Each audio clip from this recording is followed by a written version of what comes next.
Buenas, tenemos hoy un verdadero privilegio y un gusto. Y tenemos con nosotros al canciller de la Pontificia Academia de las Ciencias, es nada menos que el Monseñor Marcelo Sánchez Sorondo, nacido en la Argentina y entonces paisano del Papa Francisco. Así es. Así que es realmente un gusto poder conversar hoy con Monseñor. Lo traen a nuestro país importantísimos temas que son objeto de estudio de la academia, y en particular queremos tratar con él hoy el tema del cambio climático y su impacto, Monseñor, incluso ya sobre las migraciones, porque el cambio climático está causando una ola de lo que vendrían a ser verdaderos refugiados, ya no por razones políticas, ni directamente económicas, porque hay un efecto económico del cambio climático, desde luego, pero ya hay personas migrando por este motivo, y lo hay aquí en Centroamérica, Monseñor. Sí, es así, le confirmo. Más aún, la vicecanciller, estuvimos con ella, y me decía que hay hasta mujeres que están sufriendo por el cambio climático una situación de salud importante y que por eso migran, porque se les cambia la piel, porque los ríos ahora están salados y no es lo mismo el agua que tenía antes. Hay lugares que hay sequía, se tienen que ir porque no consiguen agua. Es decir, es un problema serísimo. Hay países que pueden desaparecer porque son islas que si sube el mar ya queda poco y que están comprando tierra. Hace poco el New York Times publicó un reportaje muy interesante sobre la migración de hondureños a los Estados Unidos. Y en alguna medida la moraleja era, bueno, vean lo que le hemos hecho al planeta, lo que le hemos hecho al planeta está cobrando la cuenta en Honduras, y esa gente desesperada abandona sus fincas y viene a dar a nuestra frontera. O sea que ya es un fenómeno incluso masivo. Sí, imagínense Santo Domingo, imagínense Cuba, imagínense, todo eso son problemas que los tiene muy presentes. Es un verdadero... El Papa, cada vez que presenta la encíclica, como la ha presentado ante todos los jueces que hemos convocado, jueces de toda parte del mundo, que 90 vinieron, y les ha dicho, esta es una encíclica sobre todo social, porque el problema del cambio climático produce efectos sociales terribles, terriblemente negativos. Sociales, médicos, económicos, de todo tipo. Exacto. ¿Por qué, Monseñor? Y parece una pregunta obvia, pero es que otros papas no han visto el problema con esa claridad. ¿Por qué es esto un elemento tan importante en la agenda de Francisco? Bueno, yo creo que hay que decir la verdad, los otros papas lo han empezado a ver, no han escrito una encíclica, pero el Papa Juan Pablo ya habla de esto, es el primero que habla. Y el Papa Benedicto le llamaban Papa Verde, porque muchas veces se ha referido, no ha escrito un documento sobre el tema, pero en muchas homilías se ha referido. Pero también se le entendía como un papa como más doctrinario. No sé si la palabra teórico es adecuada. Sí, él había sido el jefe de la Congregación de la Fe, de manera que es un teólogo, así que es su posición. Pero del punto de vista del problema, lo ha visto porque el Papa Juan Pablo nos nombró miembro de la Academia. Y como miembro de la Academia se enteró, porque hay que decir eso, que la Academia fue la primera que lanzó el tema del cambio climático, o sea, del recalentamiento global. Nosotros ya desde hace 20 años la Academia del Papa, con Molina, premio Nobel mexicano, Crutzen, premio Nobel holandés, Ramanathan, indiano, han lanzado este tema. Ellos convencieron primero, estos son ciencias de la Tierra, convencieron primero a las otras disciplinas de la ciencia, particularmente a los físicos, que no estaban enterados del tema, y luego a los economistas y después a los de ciencias sociales. La Pontificia Academia ha sido precursora, entonces, en esta materia. Tenemos publicaciones hace 25 años sobre el tema, de Crutzen, de Molina y de Ramanathan. Pero bueno, no se puede negar que es hoy el Papa Francisco quien con más énfasis en la historia del papado. Bueno, el Papa ha escrito una encíclica y con mucha inteligencia ha recogido lo que es la visión de San Francisco, de la Casa Común, sobre nuestra hermana tierra, nuestro hermano cuerpo, nuestro hermano muerte, y cómo tenemos que amar la naturaleza, porque es la casa que nos ha dado la providencia para vivir. Y como dice nuestros académicos, me acuerdo de Hopkins, dice, no, por ahora no podemos ir a otro planeta, así que tenemos que resolver nuestro problema de la casa común. Y de hecho la encíclica está a todos los habitantes de la casa común. Monseñor, Ni siquiera lo de buena voluntad, a todos, porque están todos comprometidos. Usted tiene una comunicación privilegiada con el Papa. Usted es una persona que dialoga con él. Cuando conversa, digamos, no sé si sin una agenda particular, ¿con cuánta frecuencia se manifiesta este tema? Porque es que, se lo pregunto por lo siguiente, es que es una parte ya integral de su persona pública. Cuando el Papa se dirige al mundo, con mucha frecuencia toca el tema. Sí. Y me estoy preguntando si también lo hará así en el diálogo, en el tú a tú. Bueno, por el pronto nos ha pedido que organicemos, y lo hemos hecho con mucho gusto, la semana pasada, el encuentro de todos los ministros de Finanzas sobre este tema. Los ministros de Finanzas. Y junto con el ministro de Finanzas de Chile, que en la academia hemos organizado esto, vinieron muchos ministros de Finanzas, sobre todo el grupo que se ocupa del clima, que lo encabeza el ministro de Chile, incluso porque el próximo COP25 va a ser en Chile. Así que con esa perspectiva. Y ahí el Papa dijo de las cosas que nunca había escuchado con tanta decisión. En definitiva dijo, no tenemos que confundir las cuentas económicas con las cuentas morales. Estamos destruyendo el planeta. Y dijo que en el polo se ha llegado a 28 grados, en el polo, y que se ha llegado a que las partículas que hay de oxígeno, de recalentamiento del oxígeno, son 440, y que nunca se ha llegado a esta cantidad, 440 por 1000, y que nunca se ha llegado a estas cifras. Luego dijo, es evidente que todos los cambiamientos del clima, es evidente el aumento de los océanos, es evidente la salinización de los ríos, son todas cosas evidentes. Lo que no es tan evidente es la causa, y el Papa lo ha vuelto a repetir, la causa es fundamentalmente el uso de combustible fósil, particularmente el petróleo y el carbón. Y naturalmente los responsables de esto tendrían que tomar una actitud decisiva en este tema, como se hizo en el COP21. Acordémonos que el Papa en el COP21 escribió la encíclica para influir en el COP21. La encíclica salió justo antes del encuentro de París, del COP21. Y acordémonos también que el Papa llamó por teléfono a los presidentes, lo llamó por teléfono en ese momento al presidente americano y al presidente de Francia. Llama la atención que convoquen a los ministros de Finanzas.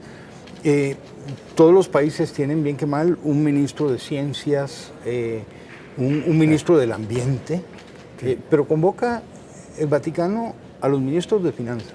Sí. Lo está planteando esto como un problema fundamentalmente económico. Sí, porque el problema es ese. Como dijo el Papa, no confunda las cuentas. Ustedes son los que tienen el libro, pero el libro de la vida está sobre el libro de las finanzas. Porque en gran parte, el Papa lo dice, lo ha dicho en el primer documento de él, del Evangelio Vida, que este es un problema fundamentalmente económico, es decir, es el mal uso de los recursos naturales que tenemos. Y eso hay que cambiarlo. ¿Y cuál es el mal uso concretamente? Que hemos puesto toda la economía funcionando con el combustible fósil, particularmente el petróleo. Y esto es lo que nos está destruyendo. Vuelve usted a mencionar el tema del petróleo. Y hay científicos que ya están insistiendo en que no es suficiente dejar de quemar petróleo, no es suficiente dejar de emitir gases de efecto invernadero, sino que es necesario trabajar en formas de recoger, de almacenar ese dióxido de carbono que hemos lanzado al ambiente. ¿Confía usted, tiene fe en la ciencia, en la tecnología para resolver este problema? Bueno, 2 veces que el Papa habló a los académicos suyos, que como digo son los que lanzaron el tema, les ha dicho esto. Así como ustedes han denunciado el problema, encuentren soluciones. Ahora ustedes tienen que encontrar soluciones. Yo tengo confianza que va a aparecer algún día una solución, pero digamos, hay ya ensayos Mira, anteayer me encontré con un colombiano, no quiero decir el nombre, que me habló de que tendría una solución posible para decarbonizar el petróleo, la nafta. Bueno, veremos si esa funciona o no funciona. Pero lo más importante es con urgencia ir a las renovables, es decir, a lo que acompañó el hombre toda la vida, aire, sol. El sol es la fuente de toda energía. ¿Por qué no utilizamos el sol? Según nuestros académicos, las plantas son mucho más inteligentes que nosotros en el uso del sol, en el uso de la energía del sol. Ellas viven de la energía solar. Nosotros hemos puesto energía por todas partes menos que utilizar la energía solar. Uno podría decir que las plantas son más inteligentes que nosotros en un montón de aspectos, monseñor, porque de verdad que a veces nos comportamos de una manera muy racional. Uno no entiende todavía, a estas alturas ya no entiende ese discurso de la búsqueda inmediata de la ganancia, del progreso material, a costa de nuestros hijos, es que de nuestros nietos. No estamos hablando ya de que no sabemos quién va a pagar la cuenta. Exacto. Lo sabemos perfectamente. Sí, y a costa van a pagar la cuenta todos. No algunos se defenderán un poquito más, pero se va acabando hundiendo el barco para todos. Este es el drama. Está usted en un país, monseñor, que en esta materia es un poco una paradoja y le voy a decir por qué. No nos portamos del todo bien, tenemos un sistema de transporte público ineficiente y contaminante, pero somos un país muy adelantado en dos aspectos, en la reserva de recursos naturales, en la preservación del ambiente y también en el discurso, en el concierto de naciones, donde nos alineamos con el progreso en esta materia, y el progreso yo lo entiendo como lo entiende usted, buscar cómo frenar esta locura.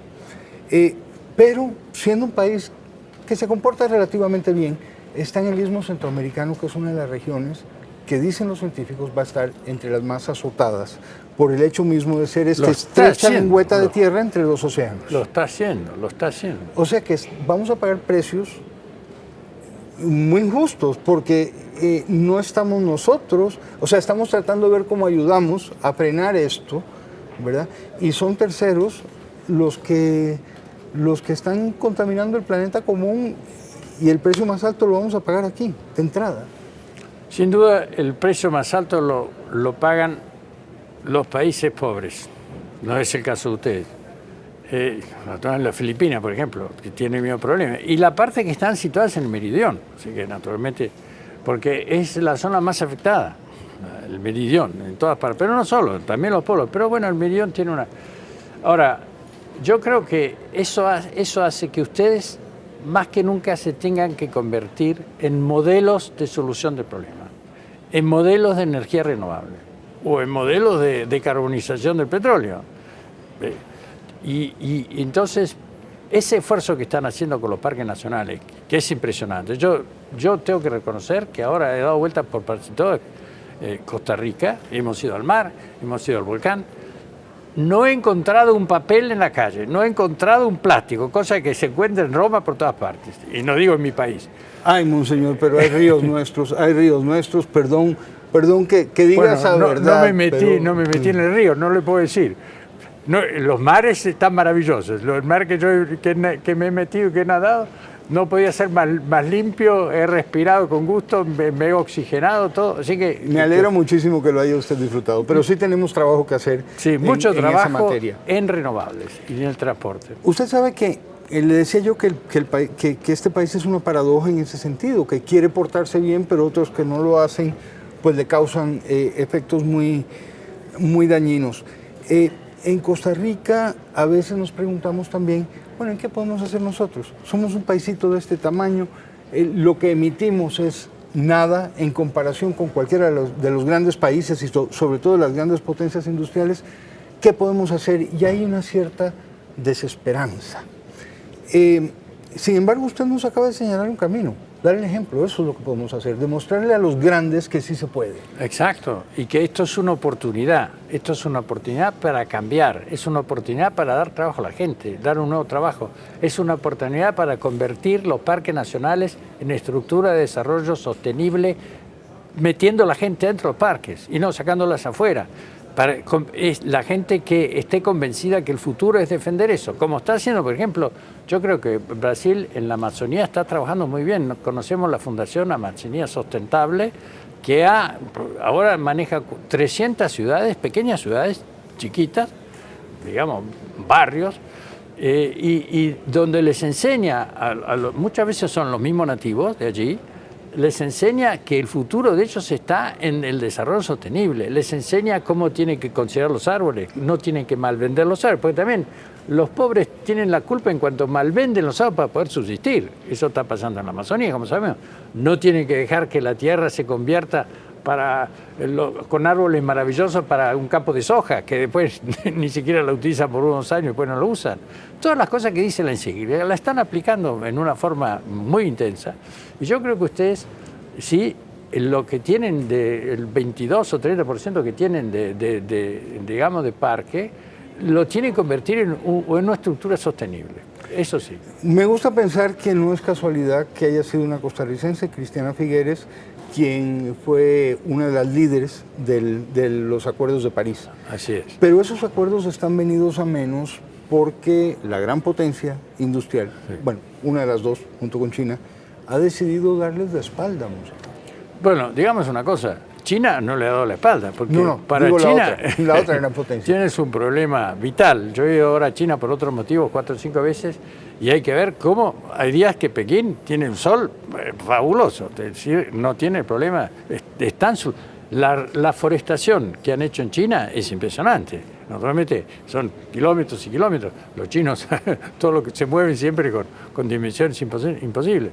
De modo que China está muy sobre esto y el gobierno no tiene otra cosa que este proyecto, realizarlo de una forma tajante. Sí, Estados Unidos, veremos qué pasa, cómo va a terminar todo este asunto, pero ellos, naturalmente, ven las ventajas inmediatas.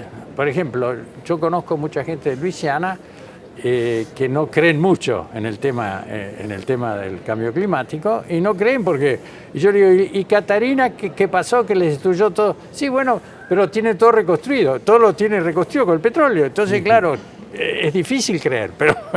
También, para ser justo con Estados Unidos, hay que señalar que muchos gobiernos estatales y locales, la gran mayoría, creo yo... California, por ejemplo, está totalmente en la línea más, y lo desafía al presidente. Efectivamente. Si vos no lo hacés, lo hacemos nosotros.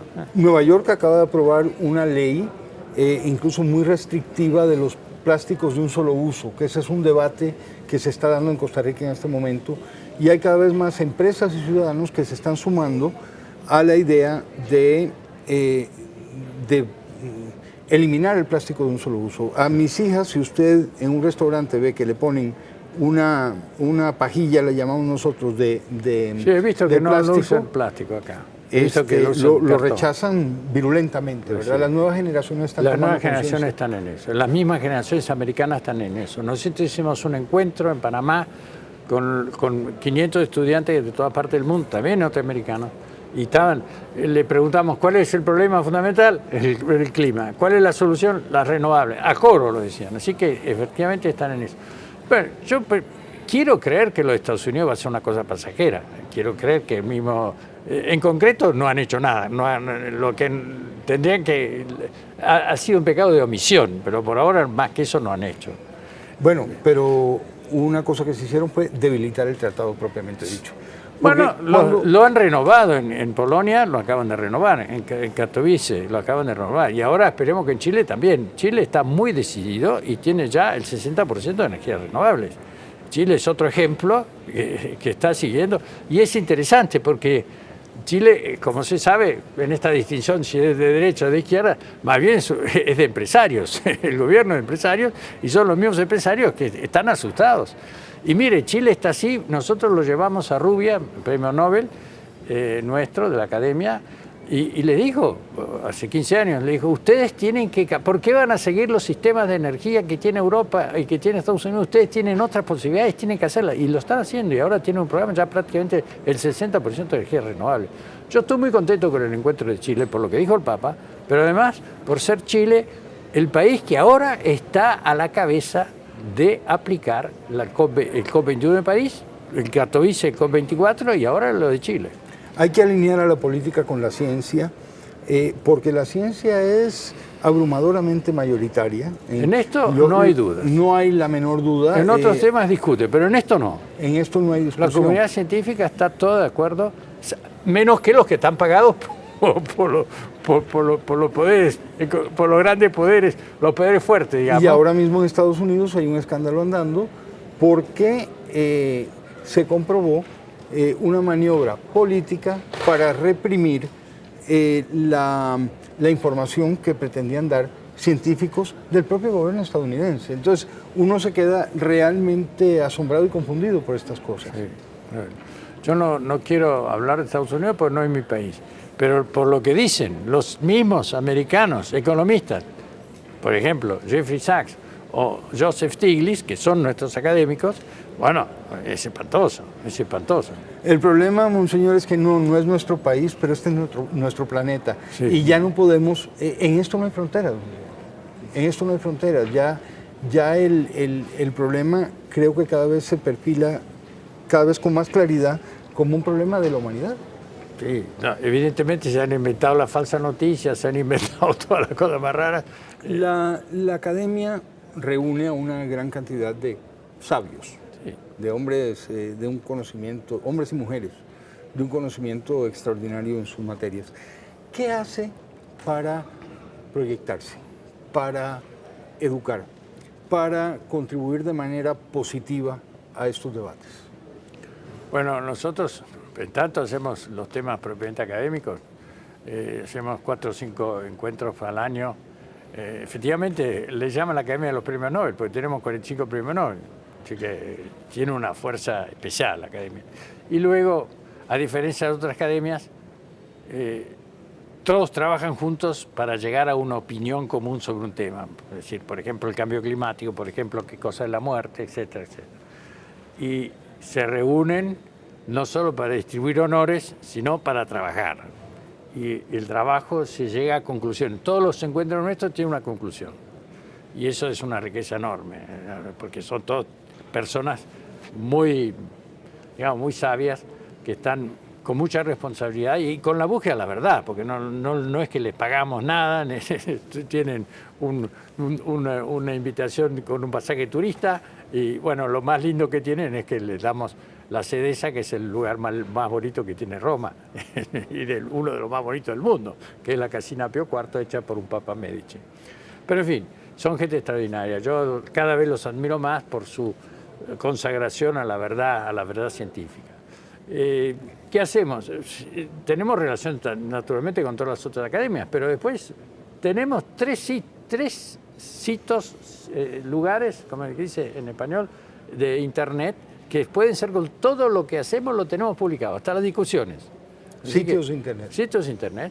Y luego, naturalmente, tenemos relación con otras instituciones, con otros gobiernos.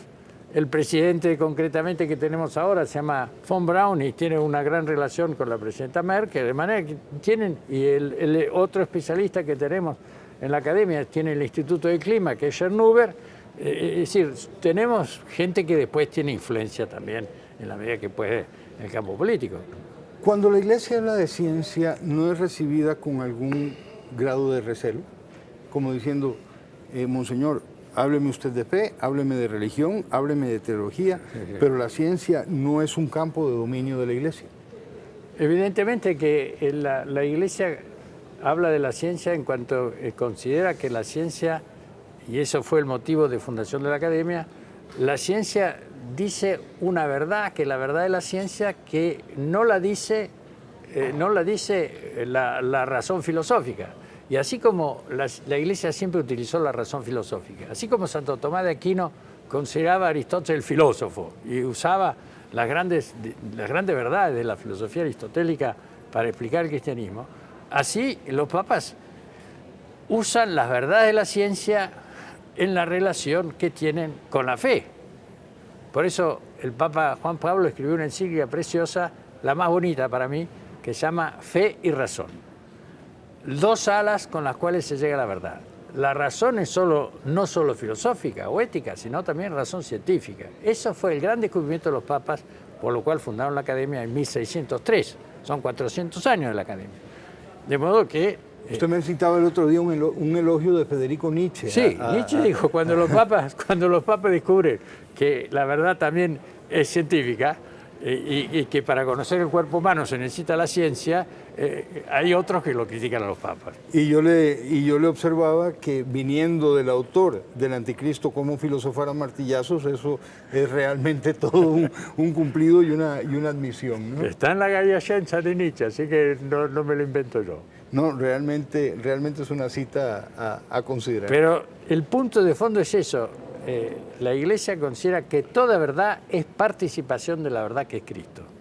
Desgraciadamente, en este mundo no lo podemos ver cara a cara, toda la verdad, como esperamos poderlo ver en el otro mundo, si nos comportamos como corresponde, y amamos al prójimo, sobre todo, y vivimos con justicia, pero vemos distintos rayos que tratamos de unir. Pero dicho todo esto, Monseñor, no todo el mundo lo entiende como lo entiende usted. ¿Se da una reacción en la línea que le estoy planteando cuando la Iglesia viene a hablar de ciencia? Evidentemente que esa reacción está pagada por los petroleros, que tienen mucha plata y nos lo meten. Pero yo me refiero en general a que Iglesia y ciencia no son dos cosas que se asocian. Eso es por lo que realmente los que no conocen la Iglesia, porque los que saben que la Iglesia ha mantenido una academia de científicos durante los 400 años de la modernidad, y la Iglesia sabe que el diálogo más importante entre la fe y la cultura moderna es con la ciencia, porque la gran novedad de la modernidad es la ciencia, es decir, es mala fe. Y naturalmente, cuando uno le dice algo, dice, ¿y por qué decís eso? Y no saben por qué. Pero, Monseñor, también buena parte de los grandes debates históricos han versado sobre una oposición entre fe y ciencia, ¿verdad? Y se citan ejemplos, históricos, quizás cogidos para probar el punto, que también eso es una falacia. Está la leyenda negra también, que se han inventado. No, pero está Galileo es... Sí, pero ahí está, Galileo. Algunos me vienen a decir, bueno, ustedes mataron a Galileo, pero resulta que Galileo nunca fue condenado, y además todo el problema de Galileo era porque él decía, bueno, la tesis de la centralidad del Sol, pero ¿qué es lo que le dijo en ese momento? No el Papa Barberini, que era amigo, era académico, de manera que no tenía nada contra Galileo. Galileo expuso sus teorías en la academia y lo firmaba como el lincheo, o sea, como miembro de la academia. Todos los libros los quiso publicar con la academia. Y lo único el problema del cardenal Borromini era que Galileo ya había dicho y lo había probado con el movimiento de las mareas, que se comprobó que eso no era la prueba. Y entonces todo el problema era un problema muy, muy parcial. Entonces de ahí que la gente viene y dice, ¿dónde lo mataron a Galileo? ¿Dónde lo quemaron? La hija de Galileo era monja, hace 2 años publicó La vida del padre, que fue un bestseller, publicado por una editorial inglesa que no tiene nada que ver con la religión. Y eso dice la hija dice, mi padre fue siempre un gran creyente. Hay alguno en la academia que lo quiere hacer santo. Bueno, yo no sé si... A Galileo. Bueno, volviendo al presente y quizá atisbando un poco al futuro, Monseñor, ¿qué podemos esperar del Papa en esta materia del cambio climático, que es un zapato que nos aprieta todos los días más a todos? El Papa no hace más que convocar y decir, como ha hecho ahora con gran gusto, y nada en ninguna, digamos, forma diplomática, porque convocó a todos los ministros de Finanzas y lo que les dijo es terrible. Como digo, con datos muy precisos sobre la situación, diciendo los signos que tenemos son muy malos. Si no cambiamos esto, es un suicidio. Eso se lo dijo a los ministros de Finanzas. Efectivamente, vamos... Y además, no solo le dijo eso, sino le dijo, yo quiero una agenda, no quiero más palabras, quiero una agenda. Y quiero que nos reunamos después a ver qué pasó con Chile. ¿Sabe que una cosa que usted me señaló hace un momentito, hace unos minutos en esta entrevista, no lo había pensado así y realmente me llamó la atención? Es una visión muy franciscana. Sí, de, pues. del mundo, del universo. Exacto, y por eso se llama Francisco. Efectivamente, sabemos que esa es su inspiración, Sí. pero lo interesante, yo no había pensado en que lo plasma en esta preocupación. Y desde por el el punto cambio de vista climático y el teológico es ambiente. preciosa también la encíclica, cosa que no se lee, porque también tiene muchas novedades teológicas, es decir, y franciscanas. No solo, como siempre en el Tratado de la Creación se dice Dios es la causa eficiente del mundo, etcétera, etcétera, se habla poco de la finalidad, se habla, pero se habla poco. En cambio, en la visión de la encíclica, la evolución, acepta en definitiva la evolución, una evolución que no se ponga a la creación, naturalmente, pero siempre es Dios que proveerá y de un modo paradojal escribirá derecho con líneas torcidas, como se dice en español, y va llevando el fin, y la historia hacia su propia gloria, de un modo... Bueno, es muy preciosa la encíclica, que yo recomiendo leerla, porque en mi experiencia, los que más han acogido el documento del Papa han sido no los católicos, desgraciadamente. En parte, y hay que decirlo también, las universidades católicas no tienen ciencia. Tenemos universidades que hacen abogados, que hacen economistas, que hacen administradores de empresas, que hacen educadores, pero la ciencia, y entonces no tienen caja de resonancia, no tienen cómo explicar este tema. Confieso que he sacado a Monseñor del tema que lo trajo a nuestro país porque vino aquí a hablar de otro asunto de muchísima importancia que también es objeto de estudio de la academia, que es la trata de personas, y sobre eso La Nación va a publicar muy pronto una entrevista en sus ediciones escritas y digitales. Muchísimas gracias, Monseñor, por habernos acompañado en este muchas gracias diálogo. por el interés que tiene, muchas gracias. Realmente yo cada vez que vengo a Costa Rica, pero en este viaje más, admiro su país y creo que realmente va a ser un modelo, tiene que ser un modelo para toda América. Además porque está en el centro y tiene que difundirse para el sur, y para el norte y para el sur. Mil gracias, es usted muy bienvenido. Visítenos con frecuencia. Muchas gracias.